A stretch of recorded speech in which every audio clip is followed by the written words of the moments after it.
बाबासाहेबांना म्हणतात घटनेचा शिल्पकार. बाबासाहेबांना म्हणतात घटनेचा शिल्पकार. मधुकररावांनी घातला 27 मेला हार.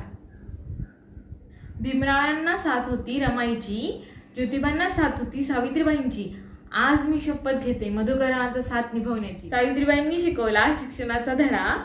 बाबासाहेबांनी दिला अन्यायाविरुद्ध लढा. मधुकररावांच्या व माझ्या जीवनात पडो सुख समृद्धीचा सडा. जीवन जगावे बुद्धाला अनुसरून. जीवन जगावे बुद्धाला अनुसरून. मधुकररावांचं नाव घेते भीमाला वंदन करून. गौतम बुद्धांच्या प्रतिमेला हार घालते वाकून. गौतम बुद्धांच्या प्रतिमेला हार घालते वाकून. मधुकररावांचं नाव घेते सर्वांचा मान राखून. वोडाफोन एअरटेलपेक्षा भारी आहे जिओचं सिम. वोडाफोन एअरटेलपेक्षा भारी आहे जिओचं सिम. मधुकर आणि कांचनकडून सर्वांना मानाचा जय भीम. छत्रपती शिवाजी महाराजांनी तयार केले मजबूत राष्ट्र. छत्रपती शिवाजी महाराजांनी तयार केले मजबूत राष्ट्र. मधुकर आणि कांचनकडून सर्वांना जय महाराष्ट्र.